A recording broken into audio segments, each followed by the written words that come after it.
Welcome to episode 72 of The Route, presented by Jobs in Sports.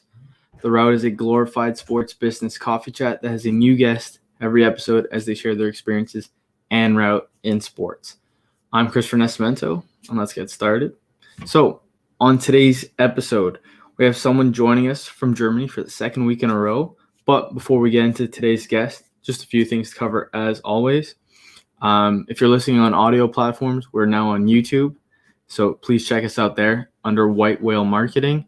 So there's the route playlist there.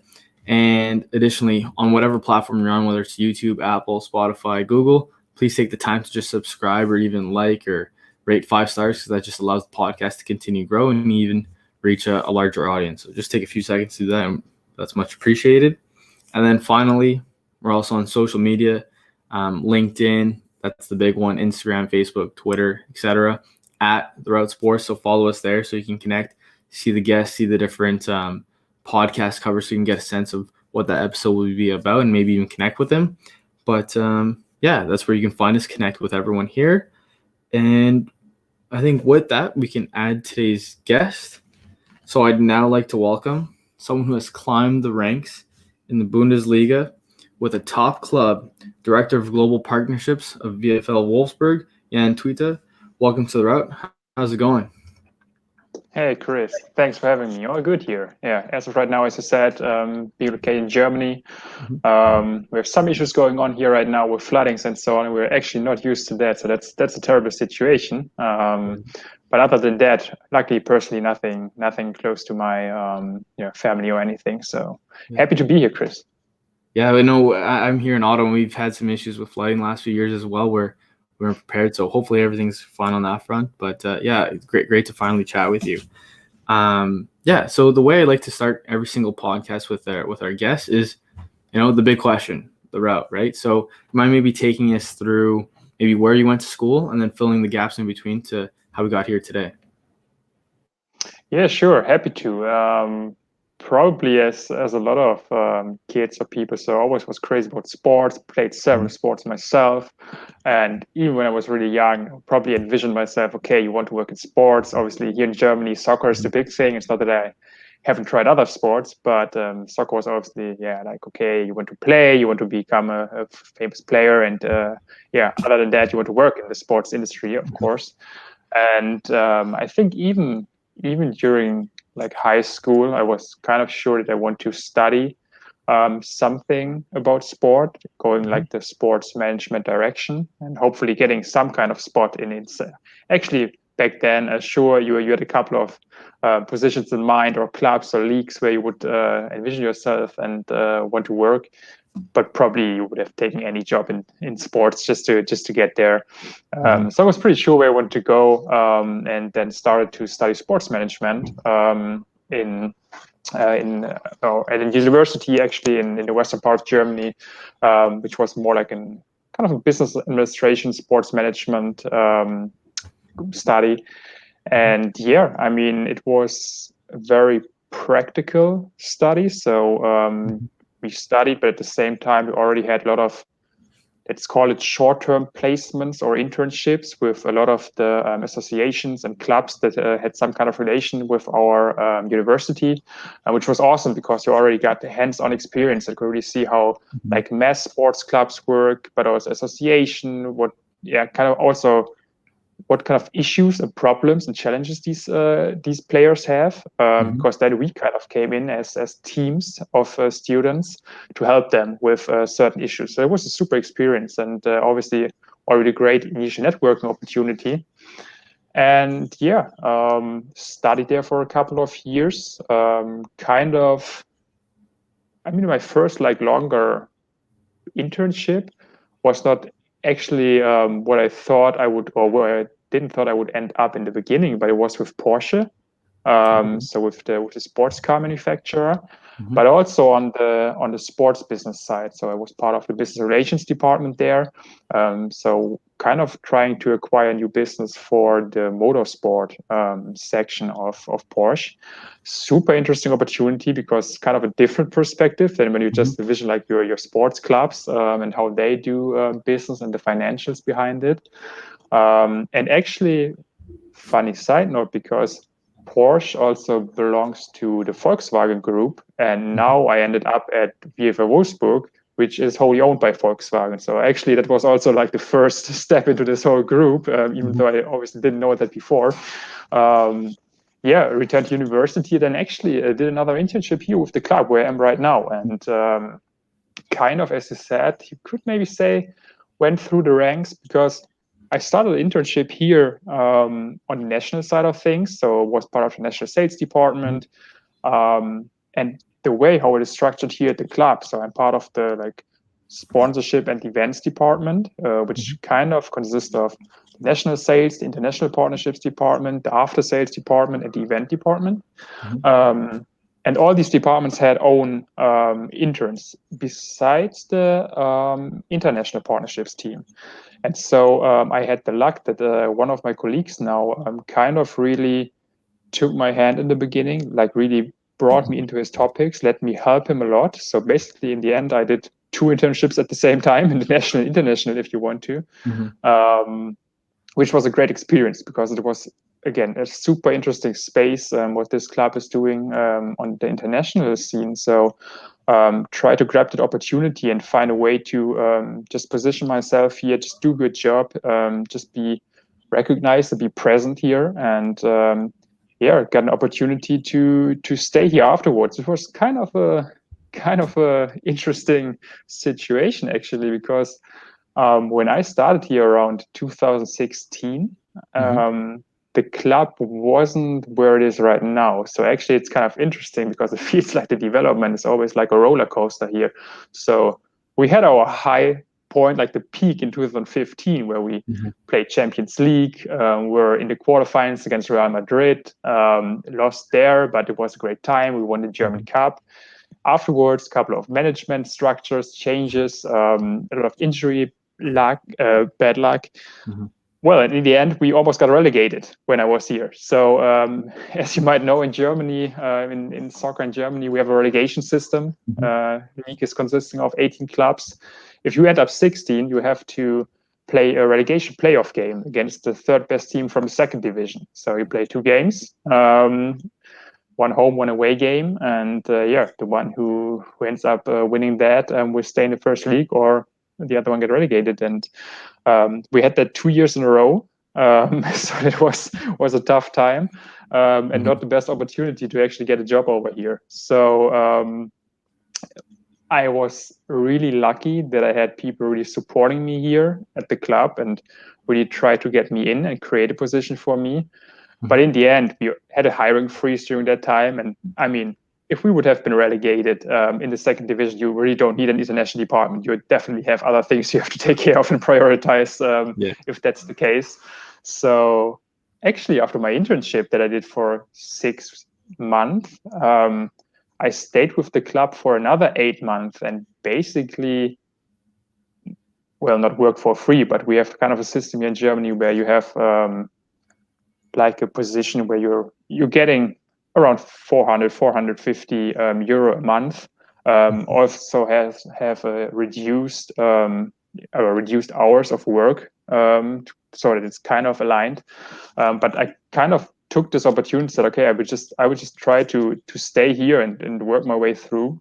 So I did this for another 9 months until finally my boss today was able to create this position for me back then, so I could work here as a full-time employee. And yeah, definitely worked out really well. Super happy where I'm right now, and that's how I ended up here at the club. Yeah, no, that's a very interesting route, and I find there's a lot of parallels from your story and mine, where like even for myself last year, talking about the hiring freeze in regards to dealing with relegation, and obviously last year with COVID, the whole sports world was up in the air. So I really wanted to join a club and get that club experience. So I actually went to Atletico Ottawa, and I told them like, hey, I know you have no budget, but you don't have really a marketing department, so I'll work for free for the season. And I basically took over the marketing communications. And then after the season, they were talking about bringing me on full time and making that a permanent position. But then that's when I decided that it was as good of time as ever to chase my dream and start a sports marketing agency just while I was young. But I definitely feel that where I think it makes a great impression, right? And obviously it depends on your different situation to do so, but you gain a lot of experience and you dive right into the deep end. So I definitely see that. And yeah, there's so many things I just wanted to touch on there.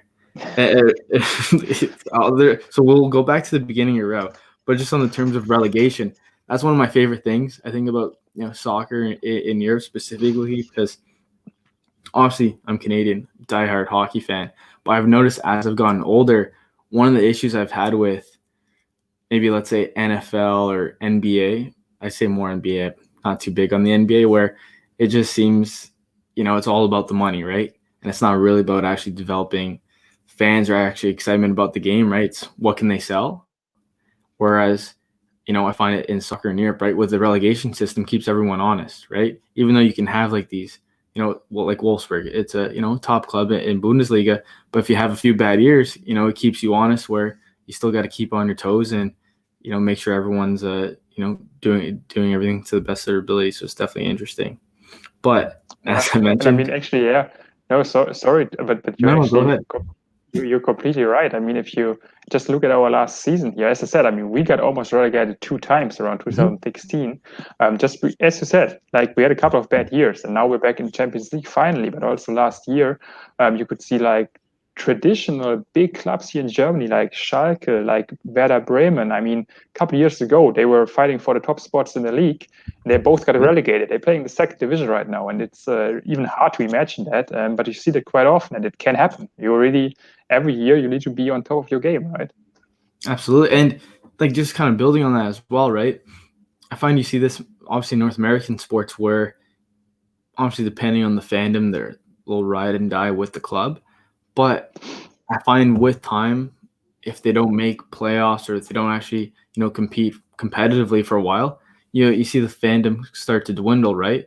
Whereas I find in, European soccer, the different championships you guys have a relegation, there's a bunch of things to look forward to. If you're at the top of the table, right, there's, Champions League or, league title, etc. Or then middle of the pack, you're just trying to get into that group or Europa.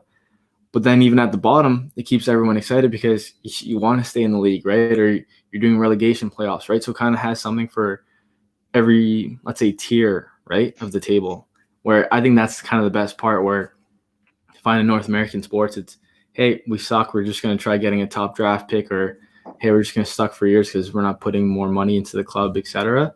And then kind of just fades out and kind of cuts out half of the league's fan base is what I'd say. Yeah, yeah, right. I mean, tanking doesn't work that well here. So, Yeah. no, but yeah, again, couldn't agree more. I think in the end, both kind of, I mean, it's a completely different system, right? And both systems have their advantages for sure. And nevertheless, I also think like in terms of excitement, like having kind of, as you said, battles in every tier of the table, kind of, it's super exciting here. And yeah, you can imagine how crazy it is when kind of your team is really like fighting for relegation. The just how intense the atmosphere is back then. And actually, maybe even looking back at where we started the discussion about my routes. So I was in the situation that we played actually the relegation game, and we played against our, let's say, fierce rival here. It's what we call a derby in Germany. So that team is just located like 20 minutes outside of Wolfsburg. And so it felt a bit like a civil war, you could say. I mean, we don't play them often because most of the time we were in different leagues. But this was crazy. And basically, it was right at the time when I did my internship, and I was in this it's kind of a temp position, the situation that I described earlier. And it was completely clear, if we lose that game and we get relegated, I'm done. So I'm out of here. I will never get that position. And when we scored the away goal, when we were all in the stadium at the opponent's team, Brunswick, this was probably the most emotional and most exciting moment in sports that I ever had. It's crazy, this kind of intense atmosphere.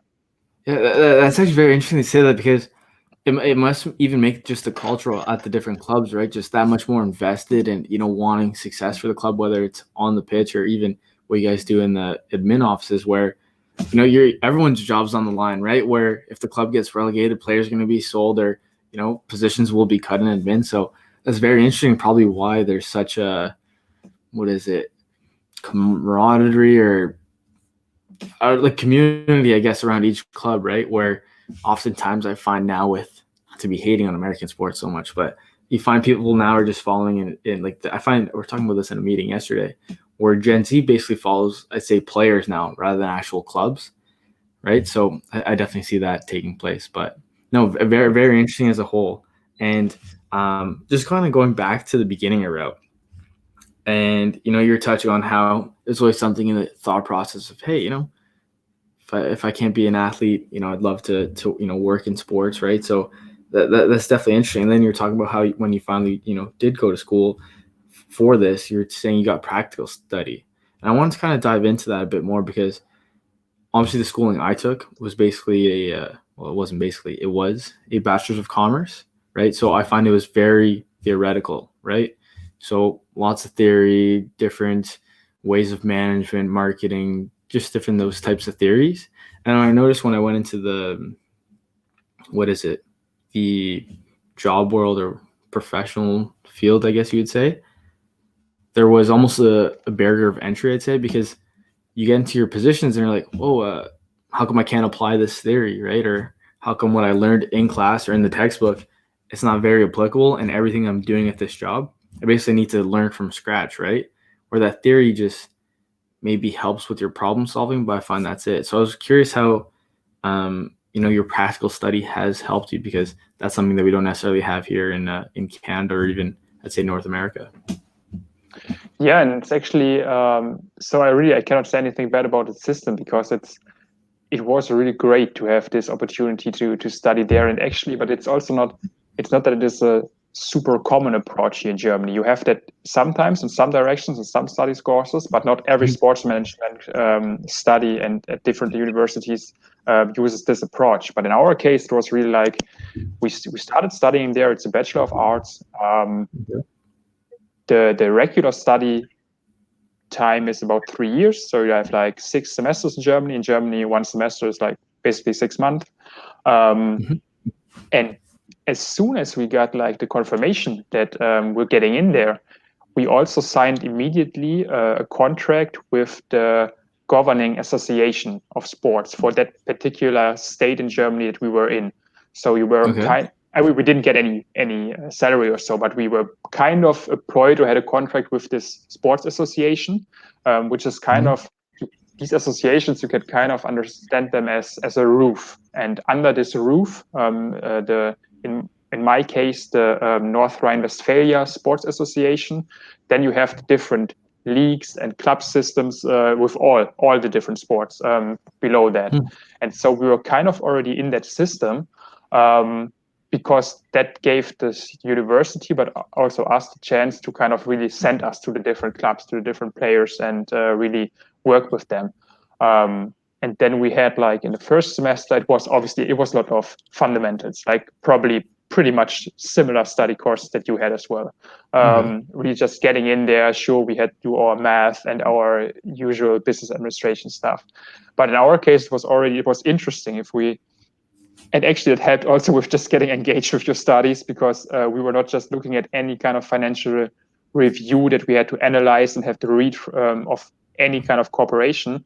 We then, for example, took the financial review of Borussia Dortmund and analyzed that and really tried, okay, how do you put transfer fees in kind of this financial review, right? What do you have to keep in mind for the balance sheet? So that was super interesting, because it was really hands-on and practical in terms of, we actually want to get into sports and have to have this specific knowledge. And then, starting in the third semester, so basically after 1 year of studies, we were immediately we had our 4 to 5 people study teams, project teams. And then we were assigned, we could choose or apply to, as I said, different local clubs, local leagues, any kind of sports institutions. And these institutions basically had, as I mentioned, challenges, issues in some area. They kind of placed these challenges with the university. So, okay, we need help in this area. We don't have the manpower. We need maybe like students who can help us working this out, like with this academical background.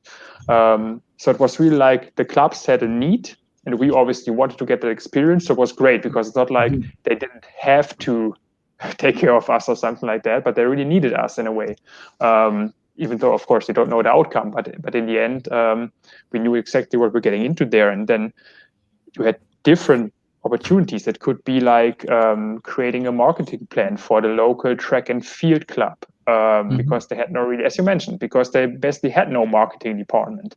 Or you were assigned to the German Golf Association and you had to develop a new plan for retention marketing. How can you get the members staying with the club? So super interesting, different challenges, but this really helped. I mean, we still had our normal study courses, like all the normal stuff that you did as well.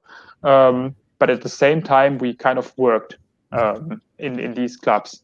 And then you were always, usually you were working 3 to 4 months with these specific clubs and within your projects.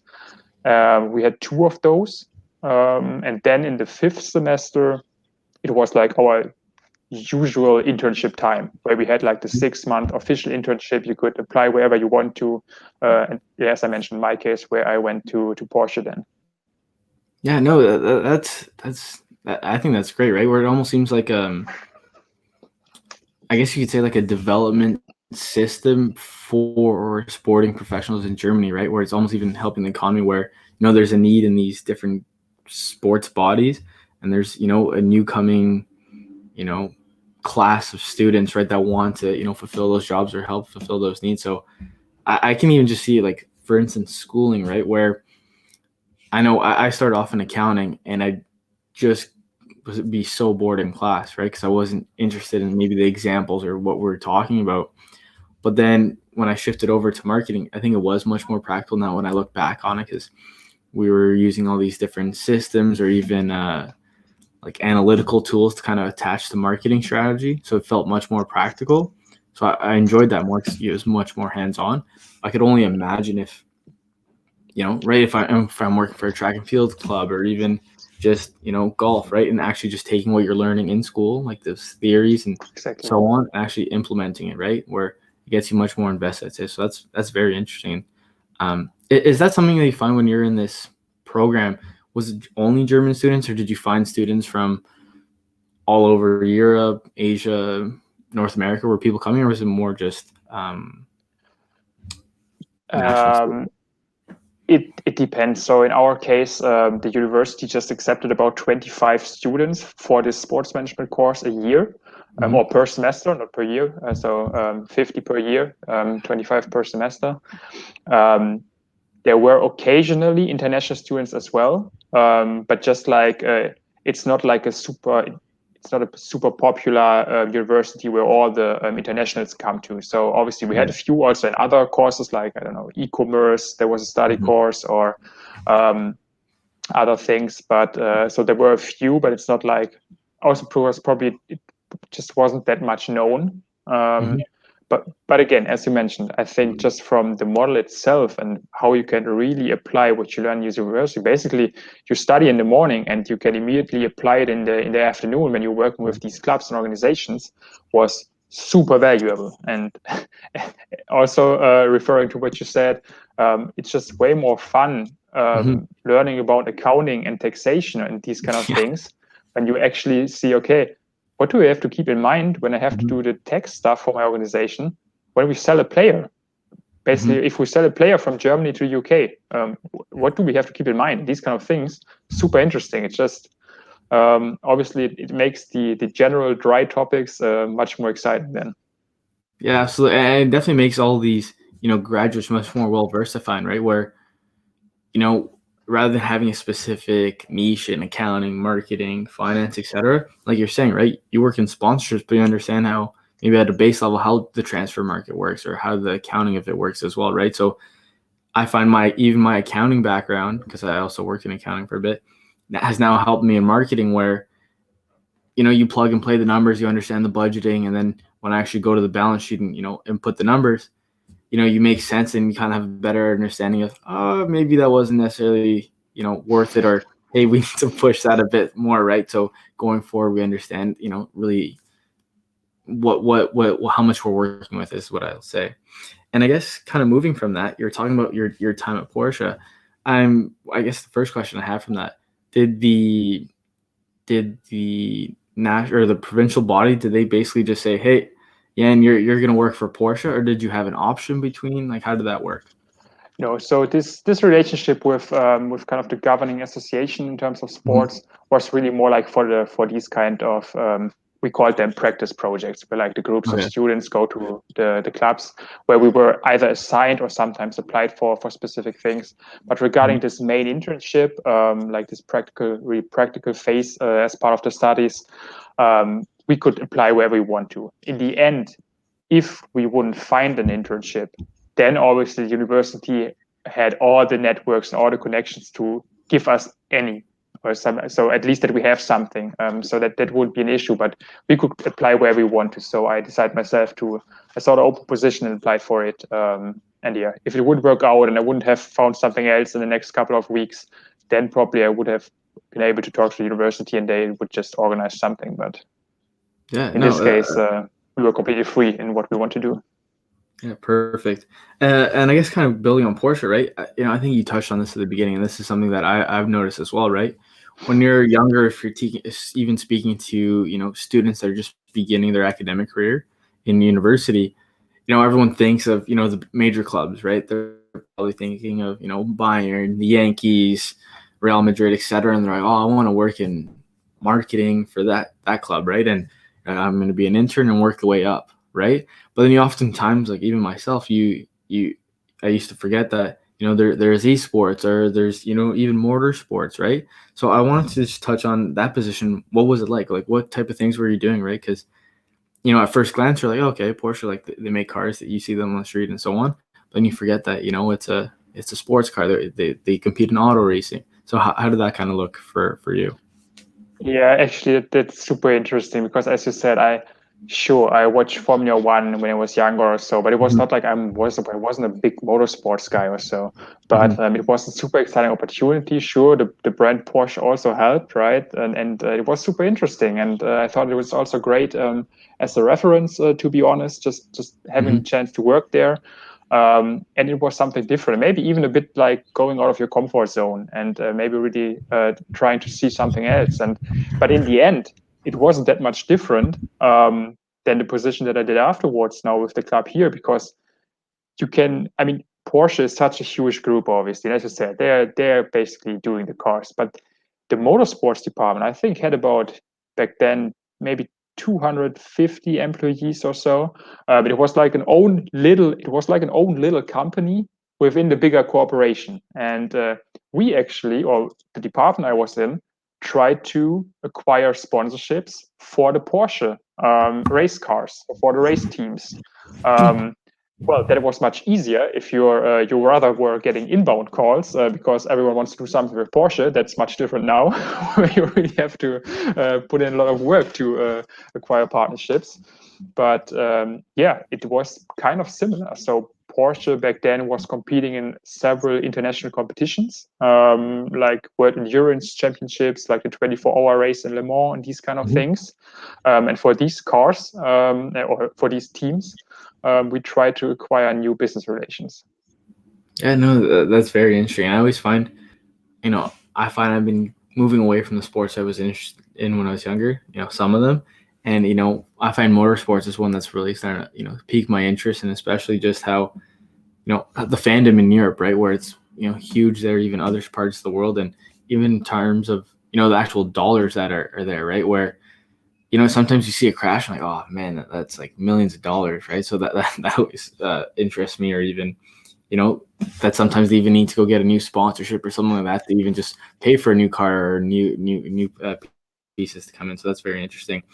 And I guess It's kind of actually working kind of into the funny that you're, yeah, sorry, it's actually kind of funny that you're no, mentioning that, because actually second day of my internship over there, yeah. like all the company drivers were there, like from the international team. So you had guys from New Zealand, drivers from Spain, from France, and so on. Um, and they were supposed to kind of drive every Porsche model at least once. So there was our headquarter basically was located. You had an own racetrack on the area basically, and then all the drivers were just supposed, okay, you drive the 911 Carrera, or you drive the Cayenne, and so on. Just because when the drivers get asked in interviews or so, that they were just able to say something about the specific cars, right? So they just were supposed to drive with the cars and get the experience in. And they just released back then it was called 918. It was like super sports car. I think it cost about 800K or so. Second day of my internship, we were allowed then to drive with these professional drivers, so on their test track. Super exciting.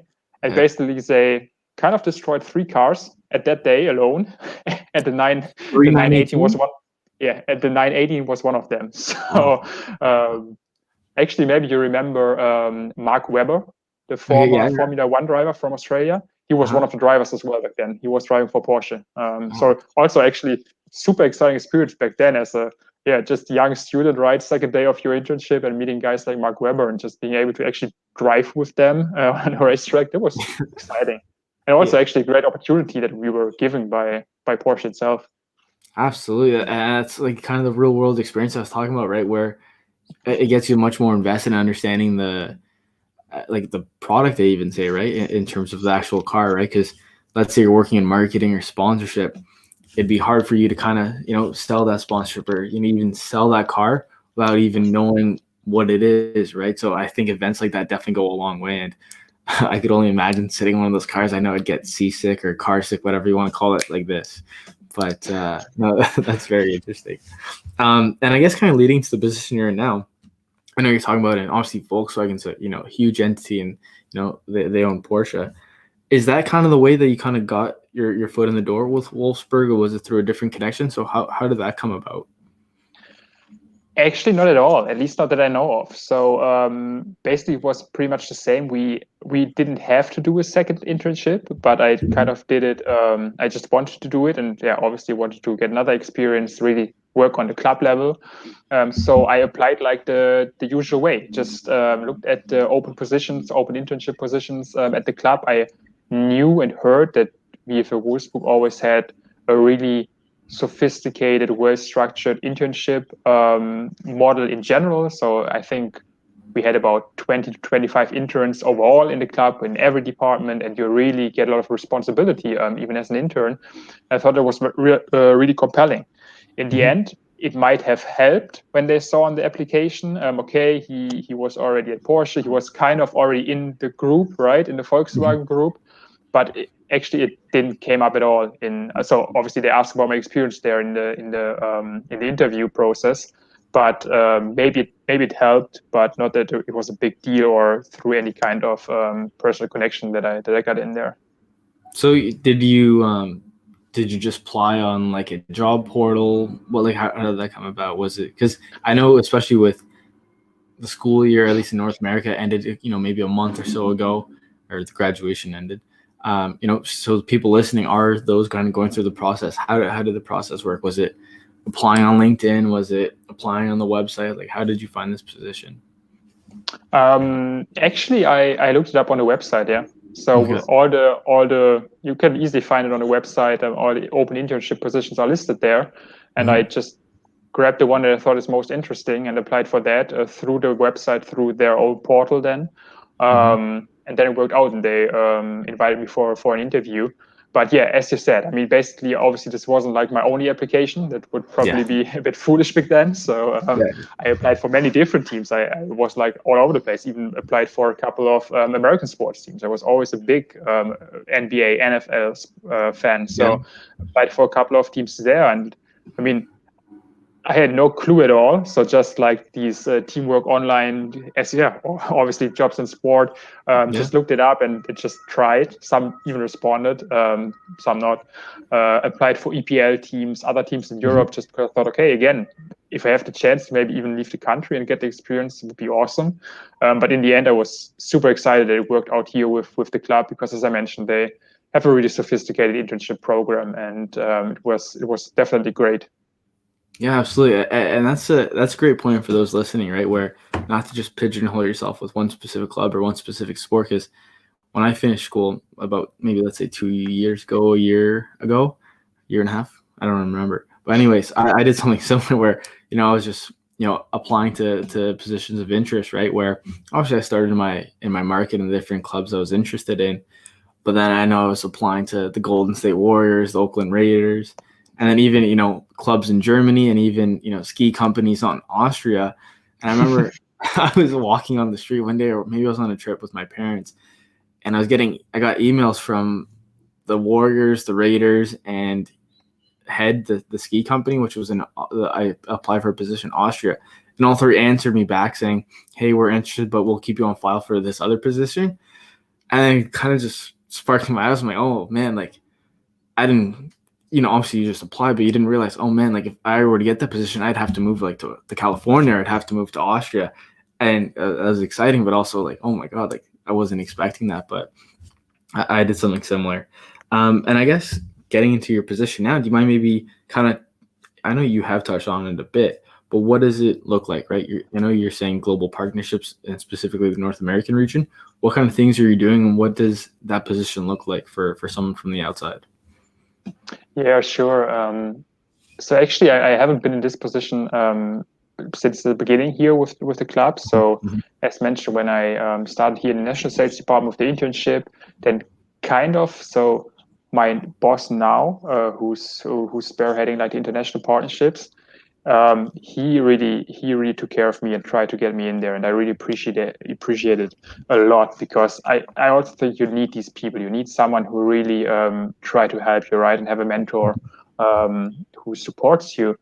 So in this kind of temp period where I worked here basically for free for 8-9 months, I was already in the international department, helped them a lot, especially also with the China topics that we had, because again, Volkswagen, huge in China. It's crazy. They sell like every second car over there. And we have an own office in China, in Beijing, with local employees. And so I helped a lot on that end, and really trying to push the China business forward, really like developing it.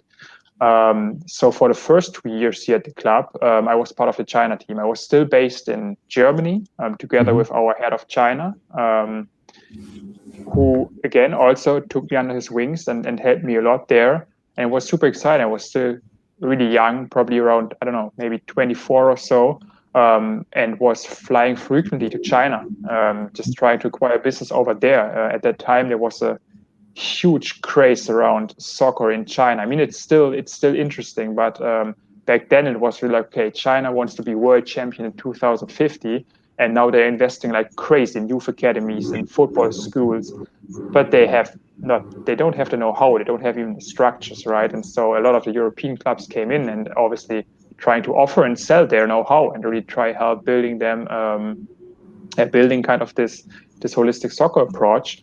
So very exciting time for us, and I spent, as I said, about 2 years being frequently in China and having the team over there. And then it was more like on the North American side, we always have had partnerships in North America. We had soccer partnerships, we had marketing partnerships over there, strategic partnerships. But it was often more like we were kind of reacting to the market and what we're hearing, or if someone approaches us, or through our contacts on site through Volkswagen or so.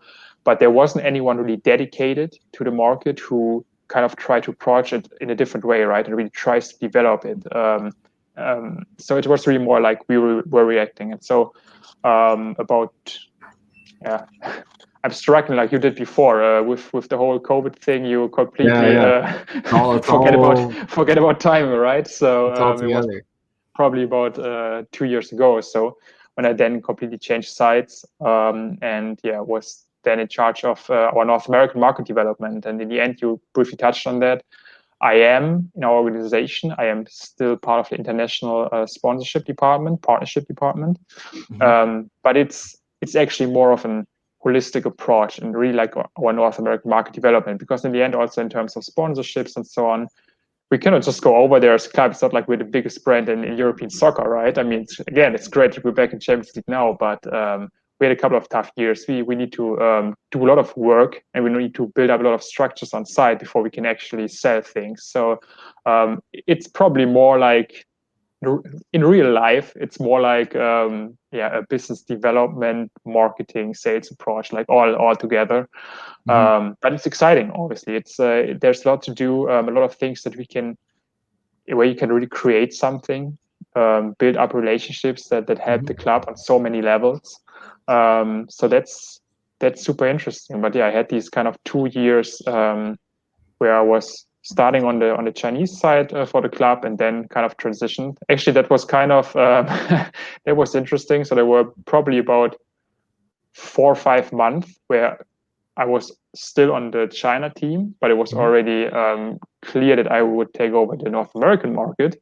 So there was a transition period where I basically already did both. That was a mess in terms of the time zones. That was a real mess.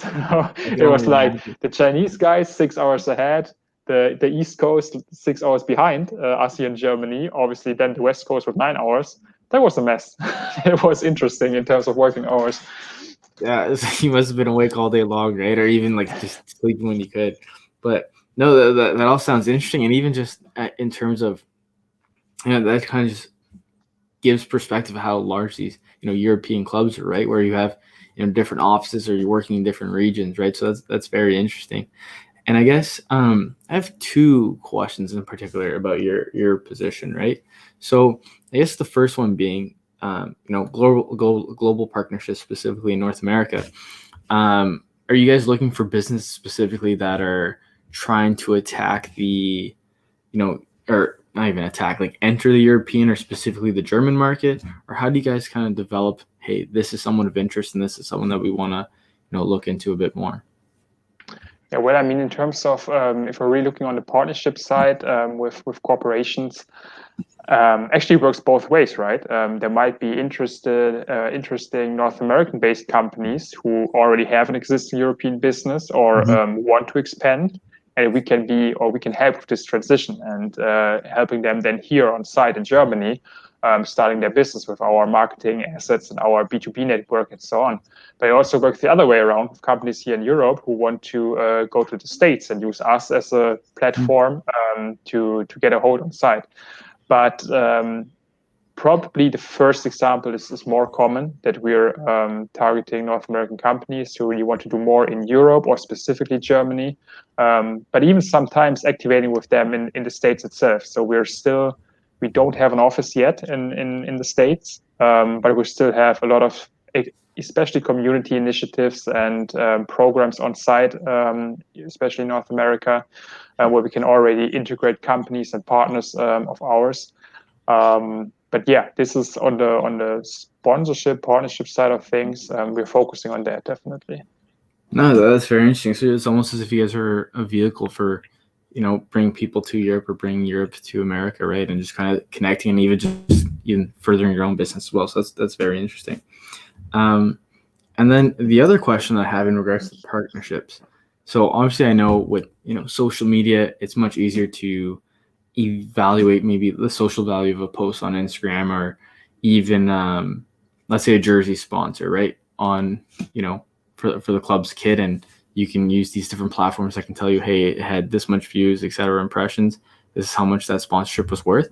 How do you guys sell a sponsorship that doesn't have those metrics attached to something that I've always been curious of, and I've always forgotten to ask in various meetings, right? Where, let's say, what would be an example?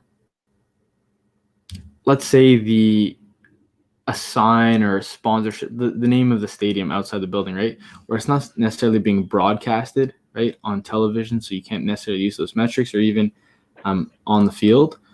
How do you guys maybe evaluate those sponsorships? Is something that always became curious. Is there like a dollar amount that you put per person that passes it, or per traffic? Like how does that work to evaluate these partnerships?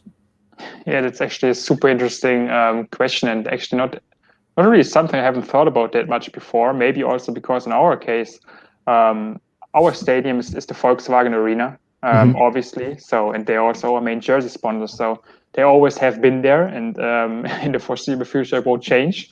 So obviously, they also have just a different evaluation system. It's not that we can do whatever we want to and they don't care. Sure, we have our contract and we have to fulfill our assets. But in terms of evaluating and the different metrics, I think it's obviously different if you're basically sponsoring your own subsidiary, your own wholly owned company, than others do. But it's actually interesting again that you mentioned that, because I was just on a discussion a couple of days ago, right regarding this topic, regarding evaluating sponsorship value. And you're right. I mean, we can kind of see the trend of, okay, the like traditional sponsorship assets are, or the demand for those is a bit declining. I mean, there will always be some companies that they have a product launch and they just need awareness and they want to be on the LED, they want to get the TV coverage and so on. But it's declining.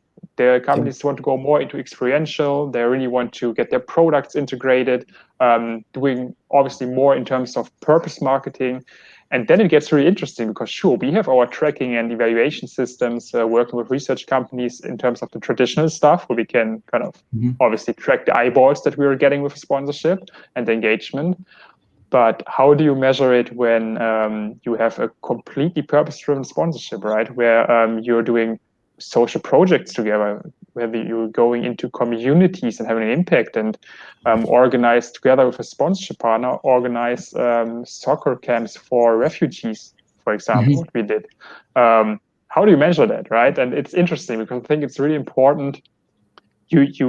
I think there's really no silver bullet. And also in our case, there's not just one way how we do that. It's really like you have a new partner or a prospect, you're sitting together trying to get the deal done.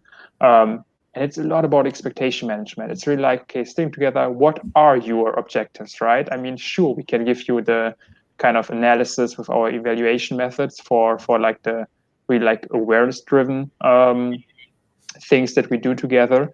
But it's really probably more like a return on objectives than a return on investment approach, where you say, okay, what do we want to have leads? Do we just want to use us as an argument that you're doing something good, obviously, that we're doing something together and create impact for disadvantaged communities, for example?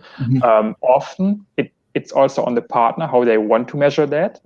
We always try to be as close as we can to our partners, checking in every week, trying to see what we want to do together, which is really important because, again, it's about expectation management. You don't want to be there at the end of the season and say, okay, well, what have we done? Well, we don't know. I think there was a post back then and we did this. So it's interesting, challenging, with kind of this new approach to partnerships and sponsorships.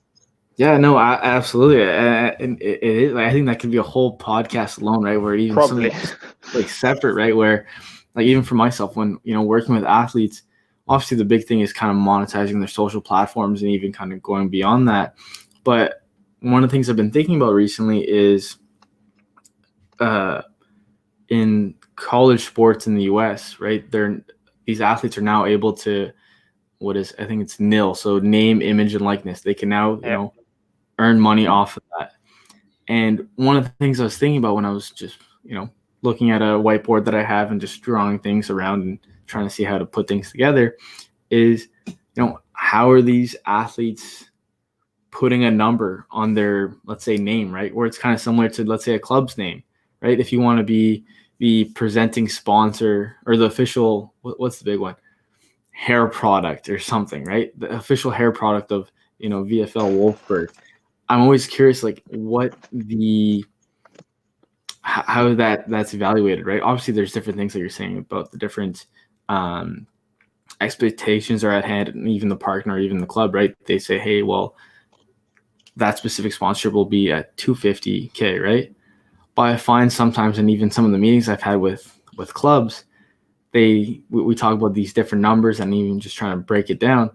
It seems as though they, set a limit of, hey, this silver sponsorship tier is X amount of dollars. But then maybe if I was a partner and I'd be like, okay, can you break that down for me? That's a little harder to evaluate. Whereas obviously social media and the different broadcasting metrics are much easier to get an exact dollar amount. But no, it's an interesting field on its own, right? Where there's so many different variables or expectations. And I guess the real value is if the sponsor and the club are happy at the end of the day, right? and it's all in the eye of the beholder, I guess, as they say. But definitely. And again, we also see that every kind of company, every client is approaching this differently. As you said, right? Sure, you can use different metrics. You can look at the CPT metrics on how you want to evaluate partnerships, or try, as you said, try to compare it to find the right price. But in the end, sure, it is difficult. I mean, we believe that we have a very good relationship on a personal level as well with our partners, and they're happy afterwards, and we don't lose many partners, so that's great. But in the end, also our counterparts, even though they're super happy and we're friends and so on, in the end, the sponsorship, it's still like any other marketing expenditure, right? So in the end, they also have to have probably their rate card, or at least have something that they can go to the CMO with, or to the CEO, and say, okay, look, this works. We need to extend this partnership. And it's interesting to defining these kind of values, where we think, or usually it's also sometimes tough to measure, but where we are really strong is in the B2B business, where we say, okay, we see all our partners, from the small companies who maybe just have VIP tickets to the big sponsors that are on the shirt or have huge exposure assets. These are all our partners. This is all our family and friends network, you could say. And I think there's still, we're trying this a lot, but there's still so much untapped potential, I think, in terms of bringing all these companies together, because we are kind of the people who know all these companies, who talk to the different companies, and we know the need. And just to break it down to a really small level, we know if one of our hospitality partners has to do renovation at their whole HQ, right? We also know companies in our network that offer these kind of services, like doing the roof or painting services. So it's so easy to bring them together and create value at business within our network. This is obviously on a really small local stage, but it works as well with, I don't know, we have a tire company and we have a logistics company. Well, they use a lot of tires for the cars. So why don't bring them together? And this works in our end really well. And we try to emphasize this a lot, because in this case, even though sometimes the results are a bit more in the future then, right? And you maybe see it rather after the second year, or when they do a deal or a contract with one of our other partners. But this is something where you can create actual value for the partners. And I think this is something that we want to continue to try to leverage.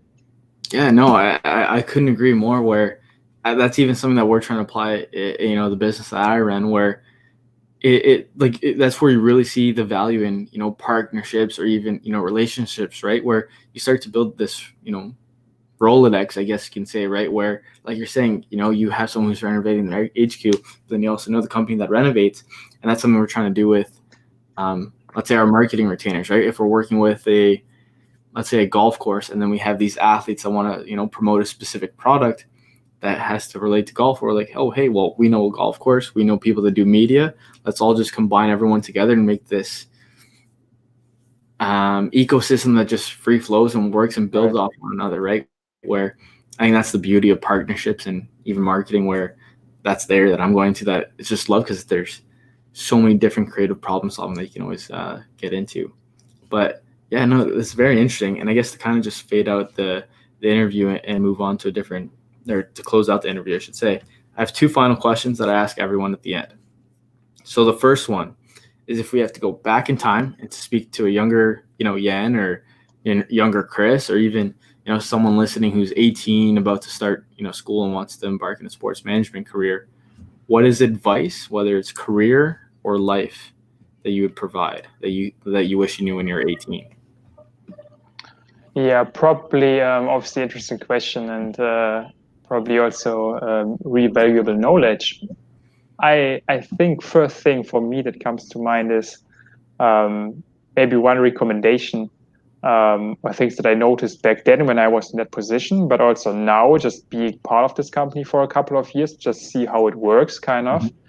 I would really say, if you're getting in with these kind of opportunities, even if you just have a short-term opportunity, if you just have a short internship, try to see every task as an opportunity. Whatever you have to do, what you're assigned to do, I think there are always different ways to approach this, right? And even if you just have to prepare an overview or just do research, sure, you can just put it together on a word sheet and send it over, but you can also do it in a more sophisticated way, I would say, right? Or even try to what are the things that the one I'm doing this for could really need in addition, right? And don't be afraid to ask. I think this is really important. In the end, especially in sports, obviously, I always felt like this is such an open culture, right? You're often having a good time here. It's a good organizational culture. Don't be afraid to ask. If you have an idea, put it out there, right? Nobody will will do any harm for that. Just try to get your own opinion out there, because you can influence things. And we see this here also often. I mean, in the end, there are probably now 30, 35-year-olds here who say, okay, I have no idea what's going on with this TikTok stuff and so on. Yeah. Like an intern who's in his 20s might can really provide valuable feedback in these kind of areas, right? Because in the end, these are also the generations that we all want to target for our clubs. Yeah. So why not ask them about their feedback? Why don't ask them, especially if we already have them in our organization, what would they want from our club? Right. So absolutely. I think there's so many ways that you can have a positive impact in any kind of position that you're having. And yeah, just try to see everything that you're doing in an organization as an opportunity. Yeah, and I think that's great advice, because even myself, when I was younger, I would ask the directors for advice, and that's exactly what they used to say, right? Where they would have interns in the past, and they'd ask them to do them intern work, as they would say. And then I guess the new generation of interns like, I'd rather not. When in reality, that work they asked was basically like a test to see like how they would perform, right? Like you're saying, if they would just provide a simple Word document, or they actually, make this into something actually provide, immense value. So I think everything you said is very good. And especially that, like, don't being afraid to ask, right? Whether it's, you never know where you could help out or provide value, and you're on that team for a reason, right? So I think that's amazing. And then the last thing that I'd like to ask, just to end on a high note, obviously you've been able to, work with Porsche. You're talking about, Mark Webber and, being at those test tracks, and also now with Wolfsburg. What is one story when you're 100 years old that you're going to remember from your career, and you're going to be like, wow, I can't believe I got to do that for work? Actually, even though that's super boring now, because I basically already told that story, but you cannot imagine this feeling when we were in the second leg of our relegation game and we scored a away goal where we basically knew. I mean, the game wasn't over. We won the first leg at home 1-0. So we at least had a solid situation going for our away game. But we were in the stands there, like with all employees. And in my case, again, basically my job in this one game, my job or future with this company, at least the foreseeable future, was decided. Because again, if we get relegated, I'm done. And but also for the others, right? As you said, you don't need an international department in the second division. So also like for the other guys, it was tense. It was really like we were all really nervous and still excited, and we were in the stands. And when our player Vieirinha, back at that time, actually, a Portuguese guy. Yeah. So when he hit a beautiful shot there, I think it was somewhere midway through the second half, and we know, okay, now we even have the away goal. We're probably safe. This was like the most relief feeling I ever had, and just seeing this excitement standing between all the other colleagues and employees, it was intense. And this is probably something that I will always remember, because it was probably, as of right now, the most emotional sports experience that I had.